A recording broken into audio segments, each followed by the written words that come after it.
We are live.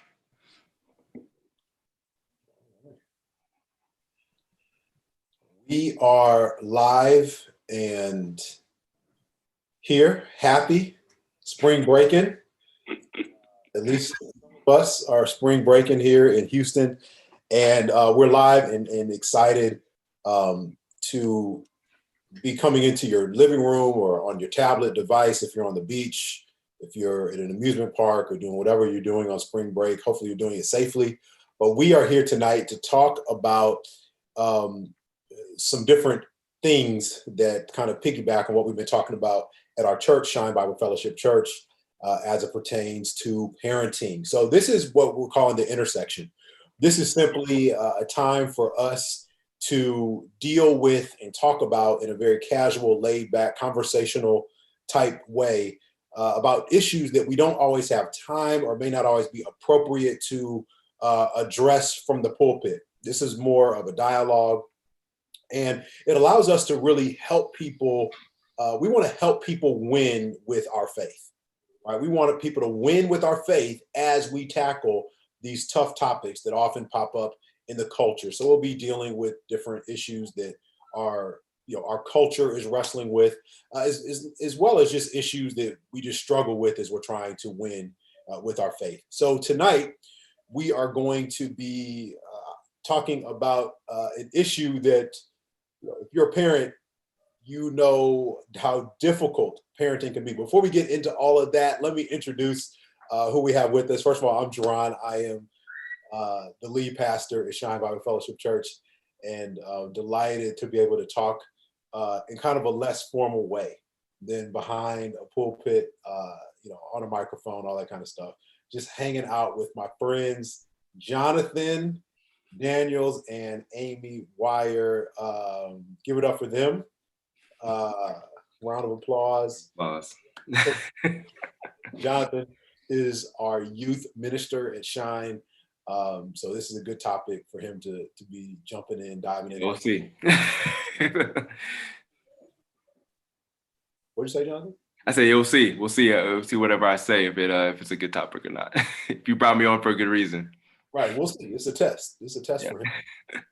And then we have brought in our friend Amy Wire, also a member of Shine, also a parent of 4 at different phases, stages. And so we're going to tap into her wisdom and experience and what we can glean from the conversation.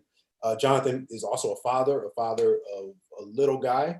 And I'm also a father of 2 girls. And so the 3 of us have made more mistakes than we care to admit when it comes to parenting. And we want to share some of that with us all tonight. So as you know, if you've been following along at all with what's going on at Shine, you know that we have been in a series on family, dealing with family stuff. So we talked about, when God is not in the family, singles, married people, all this kind of stuff. And last week we talked about parents, but there's way too much in this parenting conversation to address it off in the pulpit. So we're going to deal with some questions that a lot of parents struggle with. And we're not necessarily going to arrive at answers, but hopefully by the end, everybody will have some insight, maybe some wisdom, at least, or some guide rails in which to kind of try to, keep your parenting skills within or whatever. We just want to be helpful. We want to see you win with faith, especially in this area of parenting. Parenting is hard, whether you're a Christian or not. Kids, if you do everything right, there's a decent chance you're going to have at least one kid, if you have multiple kids, that does not do what you want them to do. Or you will look up one day, I hear parents say all the time, I can't believe that's my kid. I can't believe that they grew up in my household with my rules and then ended up doing whatever they were doing. Or you see 2 siblings, you're like, I cannot believe that those 2 kids were raised by the same parents in the same household, and they're like 1 year apart, and they turned out so differently. How does this happen?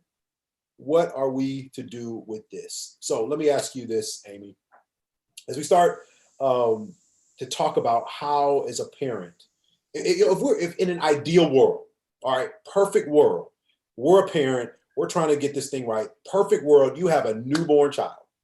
What should a parent do? How should a parent think about this parenting thing? What is the goal of parenting our kids?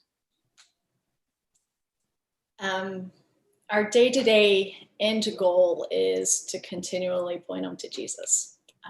That's what Jason and I are trying to do. And that gets really messy really quick. But at the end of the day, the goal for my kids is that they will glorify the Lord. And even as I say those words, Jerron, it terrifies me, because that means every drug to Jesus story and testimony that people have shared, that you're like, whoa, the Lord really turned your life around that much. That's amazing. That could be my child. Right. That's what I'm saying. And that terrifies me. I really just want them to be good, useful human beings in this world, if I'm honest, right? So to say, hey, I want you to glorify the Lord in whatever that looks like. That's their journey I'm putting them on. That's kind of scary. And I will also say, in the same note, it's also a little bit like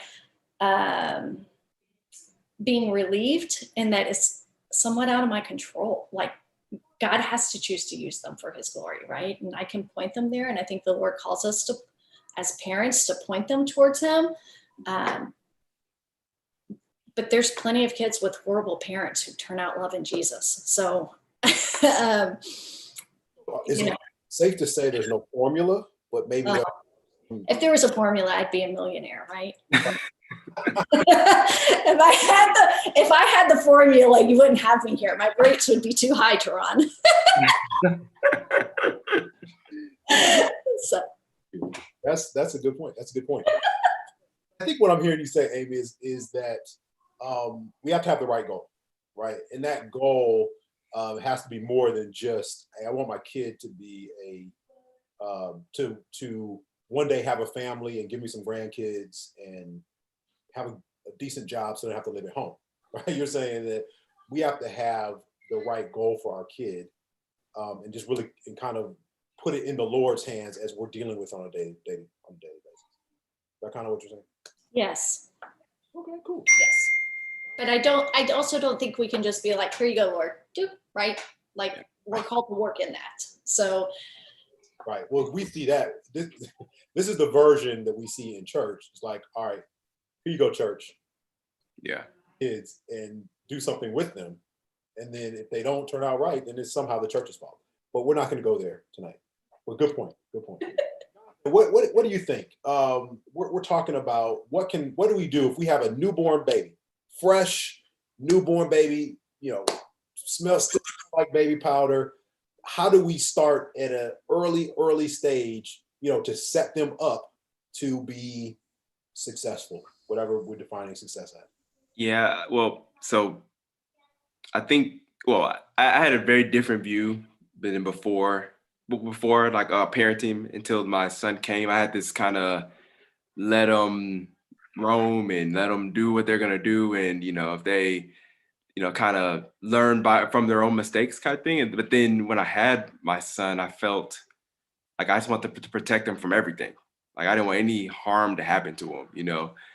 And I think with that, it's easy, I think, to start showing yourself where you just want them to do what you tell them to do all the time, right? because if they do this, you kind of wish there's a formula, right? I mean, because you want the best for these people or these individuals because you love them so much. And so you like, okay, this was work for me, or this is where it didn't work for me. And so you just do these things, and then it'll output a productive, Christian, loving human being. But I think sometimes in the pursuit of that, you can sometimes trying to have people bend to your will is just not possible.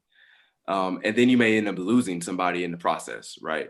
So like what I think about now when raising my son is, okay, how can I be in the delicate balance of being a parent, a father to him? So give him guidance and giving him all strict rules, but also how can I get to his heart in some ways, or really be in his heart? That's really the goal, right? Can I get to his heart so that it's about intent, right? So you're not just, I'm not going to be with you at 3. I'm always with you. I'm not going to be with you when you're 13, and hopefully not when you're 30. You know what I mean? So, but if I'm am at that at the heart, I think at least that's my hope, is that then I can disciple, right? That's what Jesus is all about. I mean, as kind of what Amy was saying, my goal is to just disciple my kids in some ways, and I can't disciple by throwing the law or the book at them all the time. I got to be able to get to what is driving you, you know. So what part of what I'm hearing you say is that like we need to have rules for kids, but we can't just say, all right, I got a good rule following kid. I've done the work, because that's the easy part. To get kids to follow rules, that's the easy part. But it's then when you're not around, as you're saying, when they're 13 Yeah. or 30, and your rules aren't in their face all the time. Have you spent enough time dealing with their heart that they're going to do what they should do? And I'll be honest, I am a rule following dad, right? That's my instinct, is to say, all right, these are the rules. You follow these rules, you get rewarded. You break the rules, there's consequences. And I think my kids have just learned how to follow the rules enough to get me off their back, right? And I think they're a lot like me when I was a kid. It was like, okay, I remember telling my sister at times, because she was kind of, she's the one that would challenge and talk back, not talk back so much, but she would challenge. I would challenge. My thing was like, dude, just do what they're asking you to do on the surface. Right. And so I think that's part of what we don't want to happen, that we just rule so much by rules that we're like, dude, just chill, because they'll leave in an hour, and then we'll just do what I want to do. Yeah. Right. All right, cool. All right, so let me give you guys a scenario. I want to throw a scenario out there. We're talking about what do we do in an ideal world, and raising kids to follow Jesus and all that kind of stuff. So I was reading in a book recently, this book called Parenting by Paul Tripp. And there was a scenario they threw out. I'm not going to read the scenario. I'm just going to kind of summarize the scenario. So there was this girl in the book.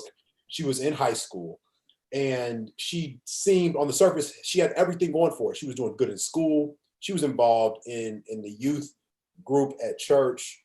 She was a reasonable kid, respectful kid, kind of, if I remember right, did what she was supposed to be doing. Her parents didn't, she wasn't a problem child, rebellious kid, getting in trouble. Wasn't that kid. But while she on the surface looked good, following all the rules, at the same time, she had a growing infatuation with pop culture and celebrities within pop culture, and following them, and in some respects idolizing them. And her parents said at some point that they felt like they were losing her, because even though she looked good on the surface, she was really, diving so deep into the culture that they were afraid. They were afraid that they were losing her. And her parents, she was just like, oh, you guys are just old and you don't understand, and you're just being out of touch.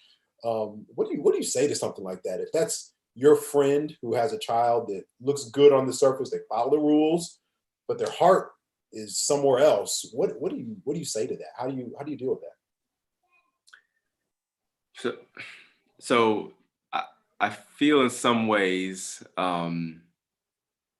that I'm a little bit like this girl. Like, that was kind of my life in some ways. That I had, everything was looking good on the outside, but then, say a portion, in this situation, it was pop culture. But in other aspects, for me, it was other things, right? That was outside of that. And I think as a parent, there's what do you do before and what do you do after? I think sometimes we can maybe put kids on a pedestal, like they can't make any mistakes and they can't go out and do certain things. And then so when they do, it's like, what is going on? And so it's like the whole world starts crumbling down in some ways. And I think that's unhealthy to put your kids there. Like that no one should be on that pedestal. I don't know. I think it can cause them probably undue pressure, but also I don't think it's healthy for the parent how they react to that situation. It's true, not that, like you saying, like just recognizing like our kids are going to sin. Like, why are we surprised when they steal the candy? Like, they're sinners. The Bible tells us that. And then lie about it with candy smeared all over their face. Like, why are we surprised? Why does that make our blood boil, right? They're sinners. And like embracing that to a degree of, I don't know, instead of feeling betrayed, I think in this scenario, there's this sense of betrayal of like, we taught you all this stuff. Why are you just pretending? And why are you getting lulled by the bad guys, you know, by culture? Yeah. So, Amy, you're kind of saying, expect kids to be sinners if they are unsaved. Yeah. And even saved. I mean, we're all sinners, right? I mean, Yeah. Hey, good. it's just how it, but unfortunately we're like, oh, what the heck's happening? What did I do wrong? What did I, da, da, da? And like, they're gonna, I don't know, mess up. And I think this scenario is so interesting because I think it would, from me, as this kind of surface level stuff, I like to push things until they break.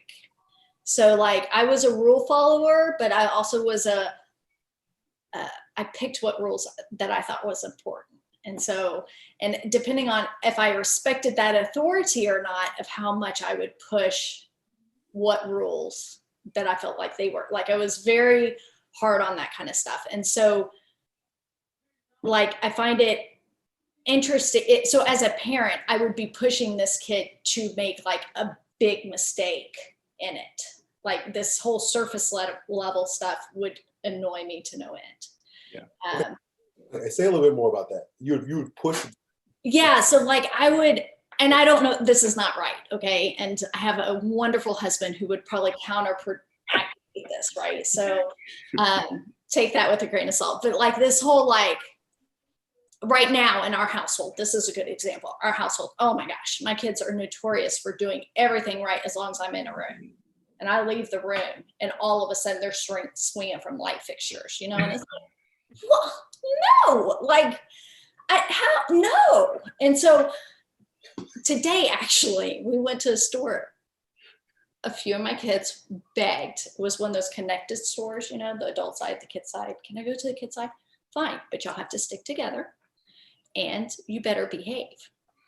I mean, I let them go for 2 minutes and I'm going behind racks, you know, like, and sure enough, one left the group just wandering off, the others, you know, doing ridiculous stuff. I'm like, what's going on here? Like, but like giving them those opportunities of like, this isn't just in the house, right? You didn't really earn this trust to be by yourself in the store. Mm.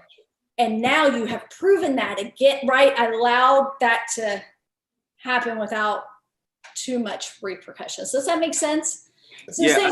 same kind of deal, a little bit harder on the high school level, right? Which is kind of the age group you're talking about, but that like, hey, I see this happening. We're having these conversations about it. It's still saying surface level. Then I'm just, my personality by nature is going to push it until a break. And I use breaking point as a, you know, loose term, but I can see, I mean, how you're describing that, I think is good because, you know, if you go back to, okay, discipling this person and, you know, it's a teenager.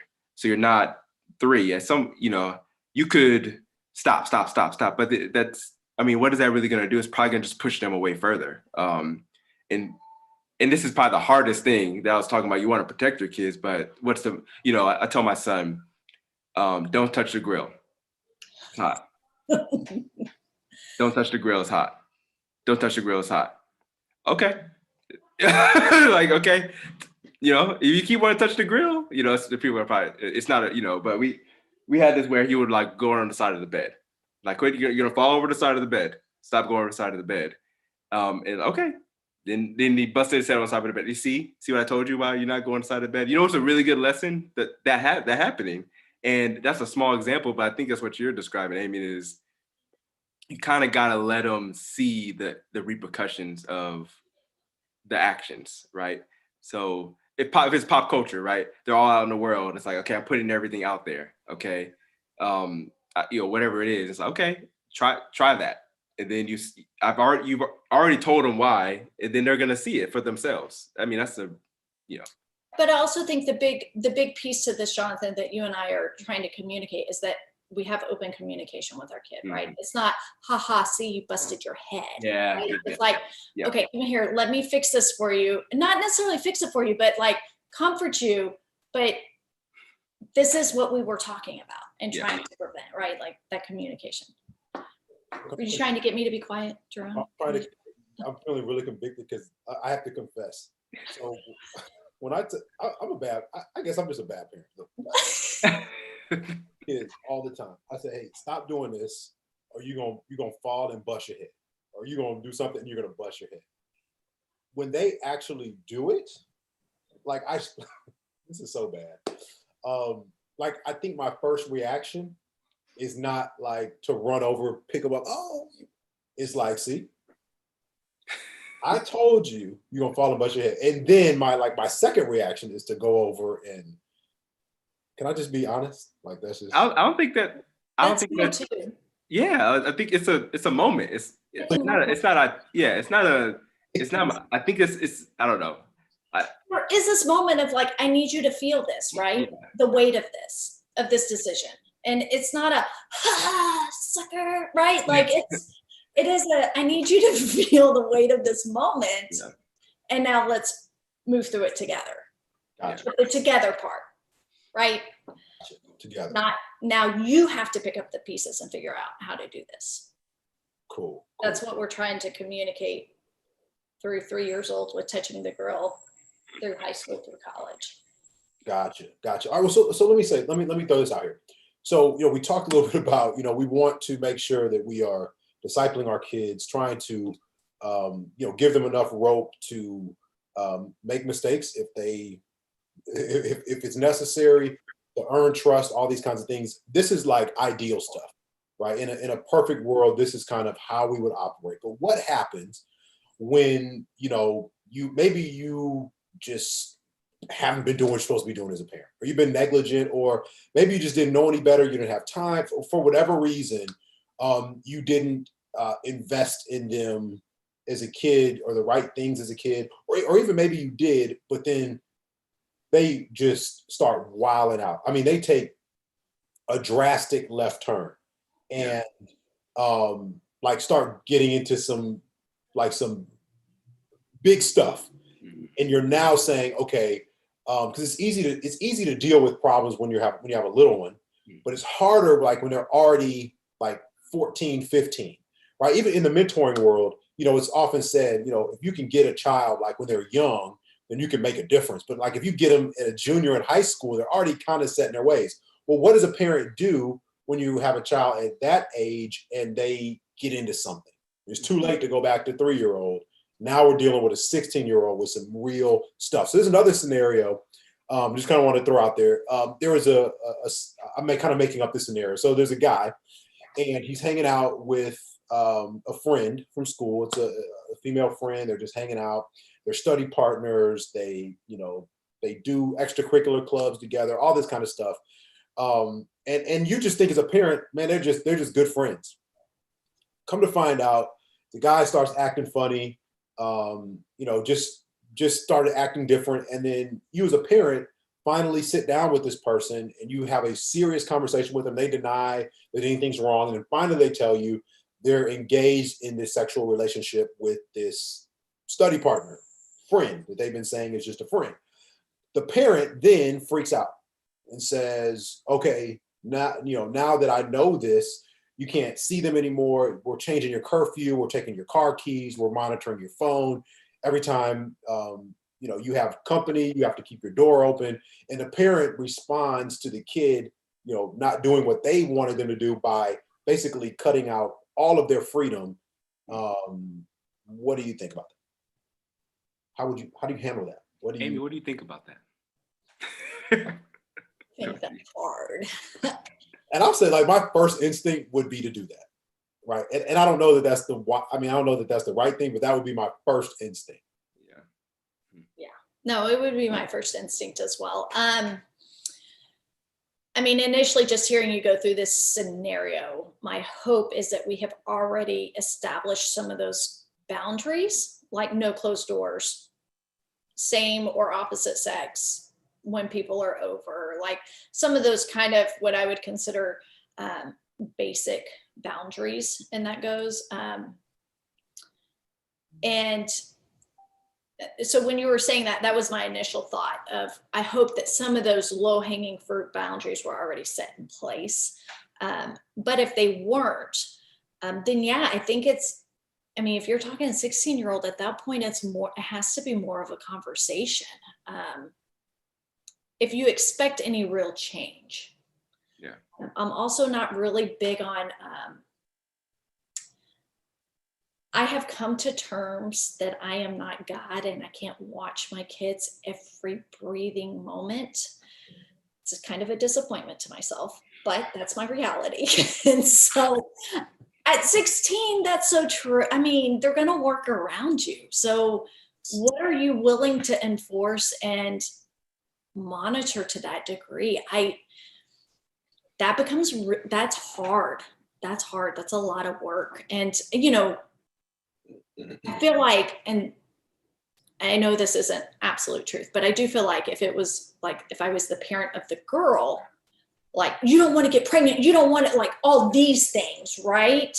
Where the boy, it's like, you wouldn't necessarily know if those things happened necessarily as a parent of the boy. And so like, I feel like that there's a different sense of responsibility there in how you're educating your children. Yeah. In regards to that and the boundaries being set. Yeah. So if this were your nephew in this scenario, what would that conversation look like? What would you say to him? Or if this was your son, let's just make it real. It's like, oh, nephew's a little bit easier than son, isn't it? Go back and see mom and dad.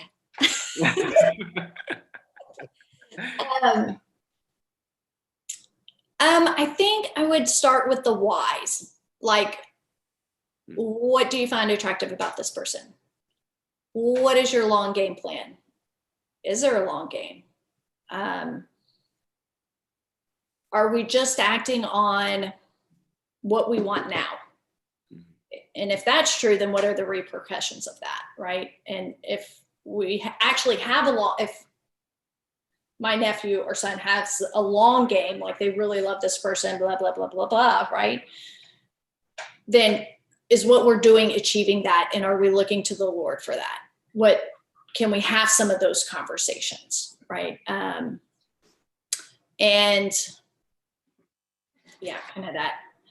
I mean, it's real easy for me to roll my eyes at that, at myself, okay? Because you're 16, you were just horny, let's be honest. There was no long game in this, right? So, but I think there's value in still having that conversation with them and getting them to either, I mean, they're not going to admit it, right? 16, you don't admit anything that you're wrong on.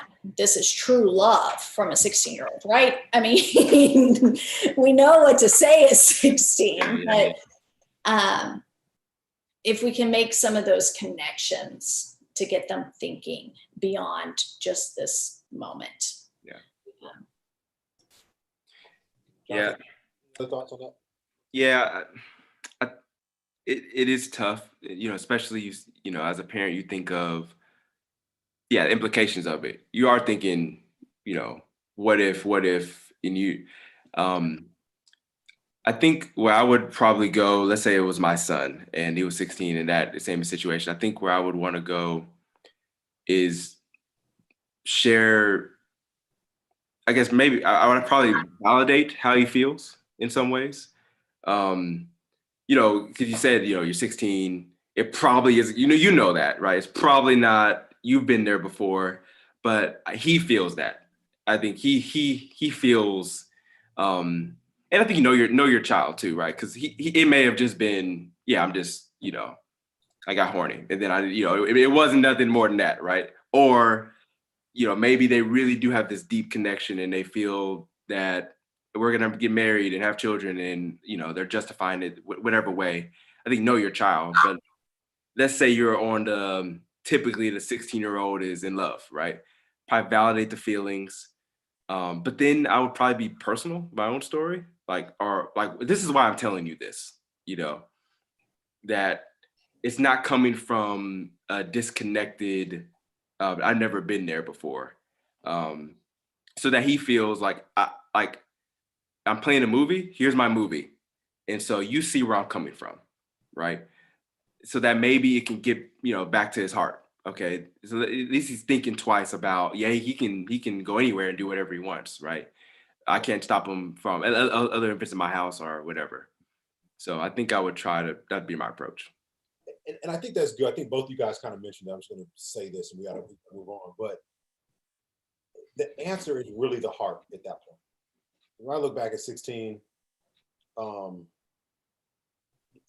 let me skip that part. But I think the answer is really it's the heart. And um, kids never get too old to point them to Jesus as it pertains to their behavior. Because I can hear parents saying, you would say, well, I had this conversation and they didn't stop the behavior. So the conversation didn't work, right? So I don't think we're saying that you're going to get immediate results, that you have this conversation and then they're like, you know what, mom, dad, you're right. Let me cut her off. Let me stop doing what I'm doing. What we're saying is at some point we got to deal with this heart. And so at this point, yes, there may be some boundaries that we put in place, but this is not going to get you instant results. But what's going to get you long-term results are dealing with them from the heart, whether it's sharing your own testimony, where it's asking the right questions and helping them to frame it up from a biblical perspective, even if they're not saved. Like, we still have to do that because that is the long-term answer for them. It's a long-term answer for all of us in whatever situation. Does that make sense? Yeah. Yeah. And Jaron, back to when you originally said like you haven't been doing this, right? I think Jonathan and I are both coming from a place of like building this trust in this relationship and knowing your child and stuff. But if that isn't your story, it's not too late to start, even at 16, even with pregnancies or even with whatever's going on. Like, it's not too late to start. And it may be harder and it may look different. Honestly, I don't know that it looks that much different. I just think it's harder and it feels more awkward. We were able to make those mistakes when they were 1 and 2 and 3, and they don't remember them as vividly.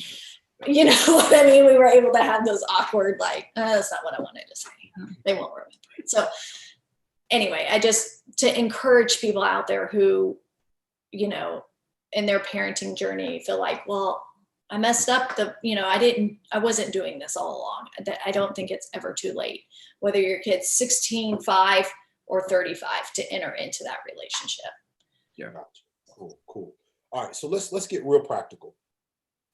As we think about, because at the end of the day, when we raise kids, we're really trying to launch adults. We're really preparing our kids to be adults. And so as we think about that, as we think about independence, right? We are going to gradually give them certain levels of independence. So let's just talk about a couple of different, very practical levels of independence that all parents usually struggle with. So the first one that most people encounter, one of the big ones, is at what age should a parent allow access to a device or social media? It's in my household. I got a 10-year-old. I want a phone. When can I get a phone? When can I get a phone? All my friends have phones. How do we think about that? Jonathan, what do you say to that? I think you got to really, really know your child. I mean, so phones, you get access to everything all at once, right?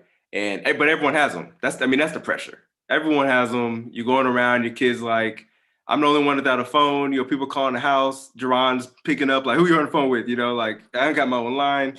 I can see it's difficult, but man, like, I've just heard so many stories when that phone just opens them up to the whole world.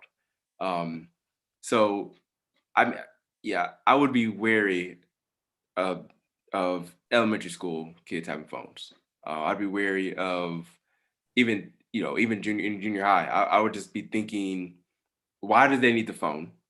And can you just give them the phone for whatever reasons that they need the phone? So is it you need to call them, then get them the bootleg, the old thing with this green and black screen, and they just got caught. They're not showing that off to nobody, right?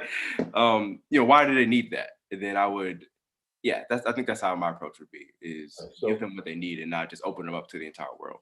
Okay, so you're not saying, okay, at this age, give them access. You're saying know your kid, and based on their maturity level, based on the need, then you think through that. Yes, with the caveat that just because don't let everyone else having it be your barometer. Like, oh, everyone else has it at 12, so that means I need to give them that at 12. Like, don't care at all about what everybody else is doing. Just look at your child singularly and know what a phone can do. That's what I would say. Okay. Yeah, Cool. that'd be my response. How about you, Amy? How would you answer that question? Or how are you answering that? My ideal, like, are you going to make me eat these words at some point? My ideal is probably not before 9th grade or 15. 15 would probably be my ideal if you're asking me for an age. But I'd concede to 9th grade, which probably means my youngest is going to get it by 6th grade. So it's a big topic in our household right now. I have a 7th grader, so 7th or 2nd and 1st grader. So we are like on the cusp of it all. It's a weird balance because also leaving them at home by themselves. Like by the time I was 13, I was staying, I was babysitting other people's kids. And so nobody has a landline anymore. So then it becomes this whole security thing. And it's hard. And then now with all the schools being online or having that ability, and so teachers having to do a digital class, a virtual class, and a real class, in-person class. And like, I think all those pressures are just mounting for sure. And knowing your kid, unfortunately, the kids who want it the most are the ones who should be waiting the longest to get it, right? Like, that's the hardest thing of it. Your kid who's like, I don't care. You're like, I kind of want you to care. Here, go have a phone, And so it's just like this whole like, Let me ask y'all, how early are kids getting cell phones? So, I'm all in the youth, right? So I got 3-year-old and then I'm all with the youth all the time, right? So that's at 12. So I know it's happening at 6th grade, but how early would you say, like, you've hit a peak of majority of the kids have phones? What would y'all say? I think it kind of depends. I think the safety thing is a big one. I think there's parents who have their kids have a phone because they need to be able to get in touch with them. Yeah. Your point, Jonathan. There are ways to limit access to everything because that's how sexual predators start grooming kids. That's real. That's how people get bullied. My kids play video games online, and the stuff that people say in those chats to them is like it's in their 2nd grade and 5th grade, but it's like it's just playing a video game and giving them access to chat. So, and so the one way that we look at it, that I recently looked at it, my wife gave my oldest an age. You can have a phone at this age. And I was like, well, I kind of look at it a little bit differently. You may be able to have it sooner, but it's going to be based on your maturity level and how much I trust you. And so as you show maturity and trustworthiness, we can talk, Yeah. You may not have access to everything. You can't have a Facebook account. You can't have an Instagram account. You can't have that stuff, but I'm open to, understanding why you need it and these kinds of things. Okay, let's move on. Okay, so the next question. So at what age should children be allowed to date? And what is the purpose of that dating? When can they do that? Jonathan, what do you think? How do you think about this? My answer has changed since I've in my 3 years of being a parent. Probably changing. So I used to probably be big on a date,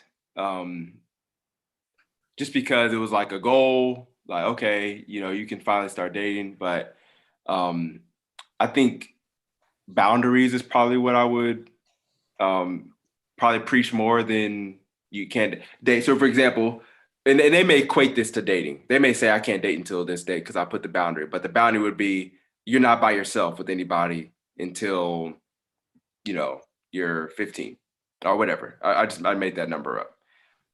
That probably can range, but like I'm not dropping you and somebody off at a restaurant and you just are by yourself, right? You can go to the movies with a group until this point, but now they can be dating somebody. They can date somebody before that and, hold hands, and there's no issue there. But I think I'd just be more of, here's what you can and can't do.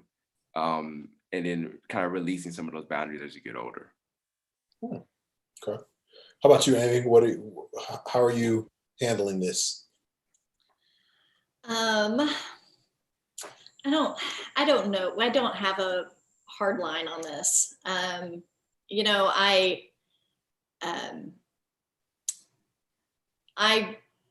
I was in late high school, early college when Kiss Dating Goodbye was released, and that just like flooded the churches, right? I think that's a little on the extreme side. I definitely understand where that's coming from, and that there's this whole courting and being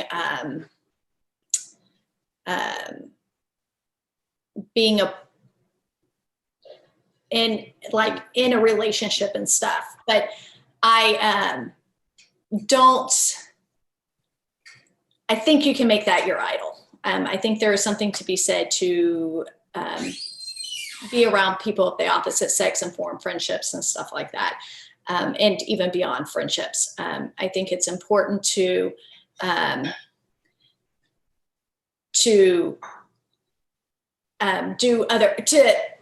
I'm sorry, I lost my train of thought. Give me 1 second. Hey. Okay, sorry. Could not focus. I had other people coming in. Okay, so to form those relationships, but also talk about what is the relationship's end goal, right? Are we just friends? What does being just friends look like? What does being more than just friends, but I'm not really ready to talk about marriage. What does that look like? And I think there's some movement within those realms, if that makes sense. But again, and it goes back, I feel like Jonathan and I have been saying this, it kind of goes back to knowing your child and knowing their heart, right? And being able to have those conversations well throughout all of this. And there's a whole slew of not only adults, but teens who can't hear this or say it at that moment, right? Like you build up all these walls and defenses and stuff. And just, I don't know, pursuing it with lots and lots of prayer, but also just like they're going to screw up. And it feels like the stakes are so high when it comes to these relationships. In a lot of ways, we made a lot of bad mistakes, right? And we don't want our kids to experience that. But the reality is they're going to some degree. And so like, how do we equip them to navigate those bad experiences? It's not my job to give you the perfect dating courting scenario, right? It's my job to help guide you. And I hope you call on me to help you pick up the pieces, because I will, as your parent, right? And love you well through that. But I can't fix it. I can't make you stop doing it. I can't lock it down. All I can do is say, I love you there during this. And I mean, Jerron, and I know this sounds really cheesy, but it's the truth. Like, that's what the Lord does for me, right? Like, when I'm sucking at stuff and screwing things up left and right as a parent or just as a human, he meets me in the middle of that and is like, okay, girl, we'll pick this up and we're going to turn these ashes to beauty, right? That's what he does for us. And so, I don't know, just kind of, I mean, now I kind of feel like I just made myself sound like Jesus. So I'm just reflecting Jesus to my children, right? Like, well, but Go ahead. Does that make sense? Yeah. Are you with me? Yeah, I mean, I like because as you're talking, I was thinking. I mean, I gave a short because I know we're getting to the end, so I was trying to but as I was thinking more, I mean, these boundaries, I think all along that way, what I do want to say is talk about how relationships are beautiful. Like, I don't want them to think that this is really bad. Like, never get a relationship. You know, the opposite sex is terrible. Like, and then they don't have any example or my words, right? And just, you know, me and your mom are the only people that can be in a relationship in this household, you know? Like, I think that's not good either, right? You don't just want to have like dating's bad, opposite, like those feelings that you get, like that's good. That's a good thing. You should feel that. Like, and there's ways to express that in a way that's appropriate, you know, Right. and not, hey, that's really bad what you're doing. That leads to really bad things. Stop that. You know, I don't think that's not what you want, right? It doesn't even lead someone to have a good marriage, Right. right? You eventually want them, you know, if that's for them to be married, that if that's on their path, you want them to be prepared to have a good marriage. And you don't want to stifle that feeling and thinking, and then you have a whole slew of issues when you get to marriage, right? Because you never actually built up what it means to have a healthy relationship with the opposite sex. Because now you're 30 and it's like, oh, you know, I never thought of it. I didn't know I could feel this way about somebody, you know. Right. Gotcha. Okay, so last question, and we're gonna wrap this up. So last question. So this is a common struggle for parents and especially Christian parents. This idea of birth control, right? So we just talked about dating. Like, when can a kid date? Well, should a Christian parent um, give their child access to birth control, or even demand, like especially in the case of females, like even like put them on birth control, not just make it accessible like condoms for a young man or whatever. How would you advise a friend who is has a child who is sexually active, and they're trying to work this? Let me make the stakes just a little bit higher. Let's say it's a young lady, and she's sexually active with a guy. She's 17, and the guy, or she's 18, and the guy's like 25. Okay, she's a senior in high school, 18. He's 25. You know, just grown and doing his own thing. How would you have this conversation about birth control with her, or how would you advise your friend to approach this conversation? So I can give my thoughts. So at okay, you said 18, but that may be I mean, they're still under. Let's say they're still under my roof. Okay, they're still under my friend's roof. Um, I think to bury your hand under the sand and think that it's not gonna you know, not give it to them and think um the consequences, the what may happen when two people have sex may happen, isn't gonna happen, is I think ignorant. And not to say that you let me back up. I could push where you say, hey, I can see where you'd give that child birth control. Okay. Now, what I'm not saying is I am condoning that activity at all, but I guess two things. If they're 18 and they never heard about birth control, problem number one, right? Likely they should already know about it. Or let's say they've been super sheltered, okay, and you know that about your child, super sheltered, and they may be going into this, and it's because it's so shameful for them. They probably may be ignorant, and then you got a guy that's 25, talking game, you know, saying some stuff and trusting this person, right? So you can see someone that may not be as open or strong in their stance get into a situation they're doing something stupid. And so my counsel would be, especially if you need to have that conversation and talk about not being stupid. And I'm talking about don't put yourself in a situation that you don't know about these things. You need to protect yourself in these ways. Okay, so let me put you on the spot a little more. And Yeah. she comes to the parent and says, "I want to be on birth control because I am having sex with this 25-year-old." What do you say? Yes or no? I would say yes. Okay. I'd say yes. Okay. So let me push back on that.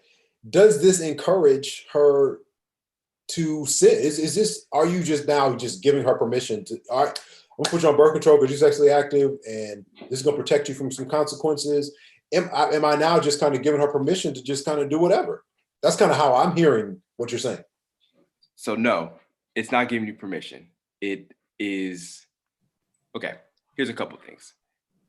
I think there's nuance to this. Okay. So you're under my insurance, right? So you can't get any, birth control. I'm making you pay for this birth control, right? So I think there's some things you can make that hard. You need to make it a little hard for this. You can't just You got so it's like $5. Is something. I mean, I think there's a couple things in my mind, and then I'm probably in a rabbit hole right now. But what I'm trying to say is that this is I'm not condoning the activity, but we have to remember our kids are not perfect, right? They're not perfect. Mhm. And again, I think it goes back to knowing your child. But let's say the child is naive, and let's say they know about it. I would say you don't do anything stupid, right? I never want you to do anything stupid. Sin is in this world. You can't stop that. You can't stop, and that sin may come. Your child may come with that sin, right? So by me giving you birth control, you should know by heart as a parent that I do not want this for you at all. Yeah. And I don't want you to even be with this individual, right? I think 18 is an interesting age. I can see you going the other way, right? Because you're grown. Okay, you want to do grown people things. And so you can kind of just go and do what you want to do. You know about birth control. So I can see that. I can see, but you don't do anything stupid, right? But if you're on this, like you've been super sheltered, you know anything about this, and you're out there and you're being manipulated by this guy, I can also see a situation when you say, okay, here's something that for you to protect yourself from this. But Okay. it's you have to weigh it. Is it something that I'm going to do because sin is in this world? So how do we fight against that and protect ourselves from it? Versus, hey, all right, you're out there, you go do it. If that makes sense. Yeah, kind of. I mean, you gave us a whole lot of different stuff going on. Amy, what say you? Can you give us some more insight? I would be like, yes, I'd probably be doling it out like M&Ms. I probably catapult on the other side of the spectrum. I don't think the Lord calls us not to. What did you say? Doling what out like M&Ms? Birth control. Okay, gotcha. You want condoms and birth control? We got them. Let's get them out there. I think that we as a church tend to focus on the worst possible outcome as a baby and someone having a baby or STDs. And I just am not sure that that is the worst outcome of having sex before marriage. And so I think the worst outcome is stuff I can't protect my kids from. I think it is tying yourself to someone in a very intimate way that the Lord has designed for marriage. And when you do that, that is I think there are consequences there that as a parent, I can't protect you from. No amount of drugs or therapy would protect you from that. And so if I can protect you from pregnancy and STDs, great. I'm going to do that. If my child is coming asking for that, oh my gosh, like that would be an answered prayer. I'm not sure I've ever had a friend go and ask their parent for birth control. Maybe a friend's parent, maybe an aunt, maybe a cousin, maybe a friend of a friend, but never a parent. And I had several friends in high school who were pregnant. And by the second one, my mom was ready to put birth control in my water. And I was like, Mom, like cool your jets. Like, so that's kind of pregnancy becomes the big taboo thing that we don't want for our kids at such a young age, right? We don't want our kids to parent at a young age. And we don't want a grandparent necessarily. That's fair. That's fair. At a young age, right? And so here's what I think we have to be cognizant of is how much do we shield our child from consequences? Because I can see some parents saying, all right, like Jonathan said, you want to do grown folks things? All right, you fool around and you mess up. You mess up where you don't get a chance to go to college if you wanted to go to college. You have a baby and now you can't move around like you want to move around. I'm going to let you be grown and deal with grown folks' consequences versus, all right, you have a college scholarship lined up and I want that for you. And I don't want you and your reckless behavior interfering with that. So I think we have to think, okay, how much do we shield our kids from consequences and how much might that hinder them in the future? Because if I shield from all consequences, then it can set up, well, you know what? My dad's got money or my mom's got money. They'll bail me out of this situation. Yeah. We could set them up for that as well. So I think we just have to juggle how much we're going to allow them to feel the weight of their behavior and how much we're going to step in to shield them from some stuff, knowing that ultimately it's their relationship with God that is really in danger, more so than an STD. Any last comments? We're out of time. Any last comments on that? I'll say this. I think there is a point where I think you do have to transition at some point. You do have to transition that person where they are out. They're doing their own thing, and I think it is messy. It is a messy situation. You do want to protect your parents. I think what that does talk to is how can you, and I love how you said it, Amy, is that is a blessing that that child came to that individual and said, hey, I need this. I think that says a lot about that person, that they would feel they're trying to do a responsible thing. That says a lot about that child that they even felt comfortable with their parent to ask that. So, I think take the wins because we're talking about the heart. I mean, if you're getting to the point where someone's communicating you on that intimate level, that is amazing. In any discipleship relationship, right now we're talking about children, so we're all like all riled up about it, right? But if someone is like that, it's like, man, like I'm glad you're at this level with me, and we can talk about this.